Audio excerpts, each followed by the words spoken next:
A 74-year-old woman sat in my office, her hands folded neatly in her lap, not from a disease, but from something far more common and silent. She looked me in the eye and said, "I didn't know I was hurting myself." For years, she had been doing what millions of women do in private, never realizing the quiet damage it was causing. And she's not alone. I'm Dr. Rachel Bennett, a physician specializing in geriatric care. For over 3 decades, I've helped older women protect their vitality, intimacy, and dignity. Today, I want to share something most doctors won't tell you.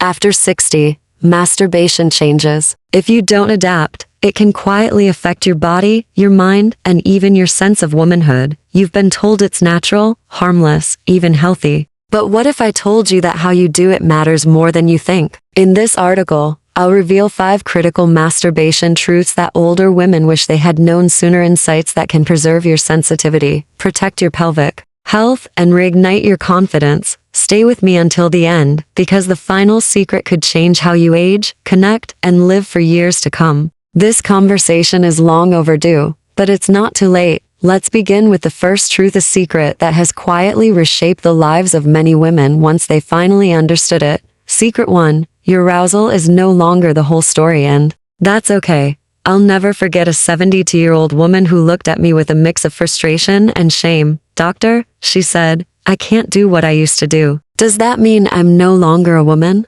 That question broke my heart because it reflects what so many women believe when they quietly panic about changes they never expected. They notice things aren't as wet, as fast, or as intense as they once were. Sadly, many assume it means the end of their sexuality altogether. But here's a truth I wish every woman over 60 knew. Your arousal is no longer the whole story, and that's not failure. That's evolution. As we age, blood flow slows, hormone levels shift, and nerves take their time. What once felt automatic now requires patience and intention. But that doesn't mean your sexuality is broken. In fact, it can become deeper and more meaningful when you stop measuring it by the standards of your 25-year-old self. The world we grew up in praised a narrow kind of response, equating femininity with effortless arousal, and rarely made space for vulnerability or change. And no one pulled you aside to say, pleasure still matters, connection still matters, and you don't need the exact response you had at 25 to experience either.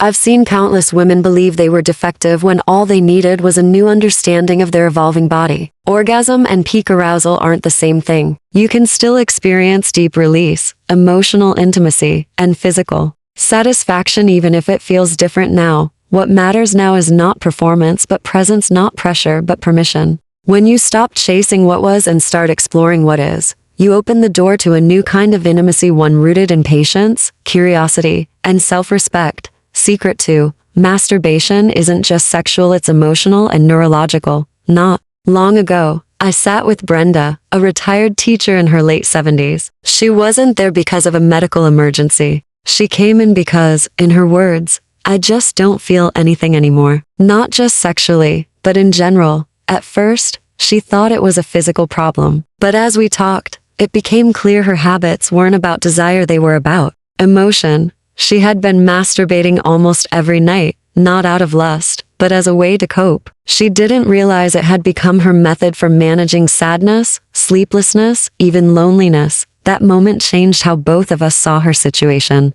Masturbation in your 60s and beyond isn't only about release, it's about your brain, your emotions, and your nervous system. After orgasm, your body releases chemicals like dopamine, serotonin, and oxytocin, powerful mood stabilizers that ease anxiety, improve sleep, and create a sense of calm. For many women, especially those who live alone, this simple act becomes a way to reclaim control and comfort. But when it's done without awareness, it can start to feel hollow. That's what happened to Brenda. The ritual stayed, but the meaning faded. The danger isn't in the act itself, it's in doing it mindlessly, using it only as an escape. Over time, you risk losing your ability to connect with yourself on a deeper level. But when approached with intention, with presence, it can be healing. It can bring emotional clarity, improve neurological health, and rekindle a connection to yourself that goes far beyond physical sensation. Secret 3. The use it or lose it rule is real but misunderstood. I remember Frances, a 74-year-old widow who had just started dating again after more than a decade alone. When she came to see me,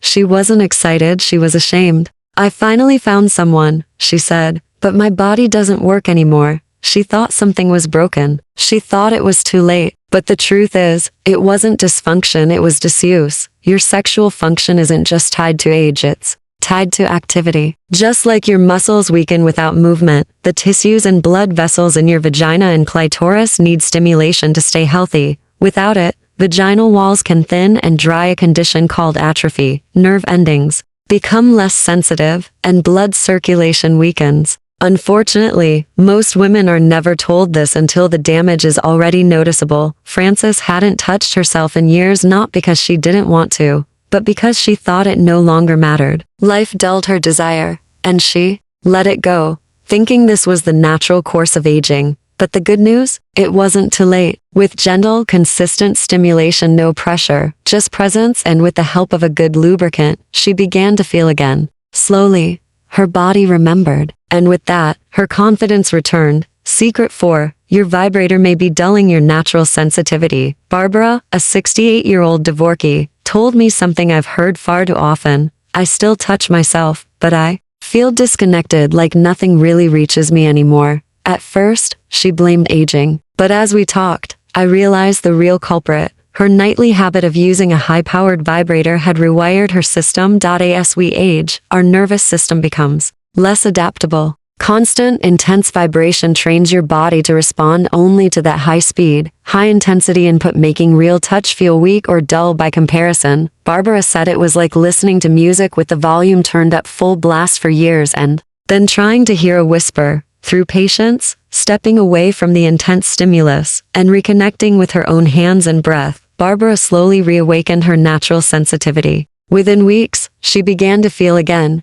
Secret 5. Masturbation can be a lifeline, not a liability. Georgia, a 75-year-old widow, once asked me during a routine checkup, "Doctor, is it still okay to touch myself at this age?" That question struck me not because it was unusual, but because so many women her age carry the same shame. Here's the truth. Masturbation, when done mindfully, can be one of the most powerful acts of self-care you have left. It promotes blood flow, maintains vaginal elasticity, eases anxiety, boosts mood, and improves sleep. But beyond biology, it connects you to something even more vital, your sense of aliveness, your identity, your womanhood. Georgia had stopped everything after her husband died, believing that chapter of her life was over. For nearly 6 years, she denied herself any form of pleasure. "I didn't think I was allowed to be that kind of woman anymore," she said. But as she began to gently reconnect with herself, her mood lifted. She slept better. She smiled more. She wasn't chasing youth, she was reclaiming dignity. Final thoughts from Dr. Bennett. Your story still matters.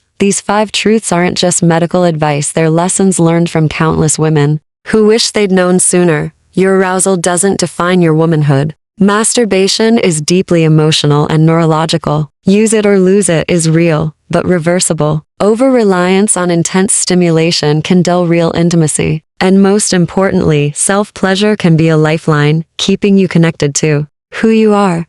Desire doesn't retire. It softens, it shifts, but it never disappears. Your health and happiness in later years aren't passive, they are choices. Don't let silence or shame make them for you. Wherever you are on your journey, I hope these truths help you reclaim what was never lost, only waiting to be remembered. If this message resonated with you, leave a comment below and share which secret meant the most. You might help another woman feel less alone. And if you're ready for more honest guidance, subscribe for ongoing conversations about living fully after 60.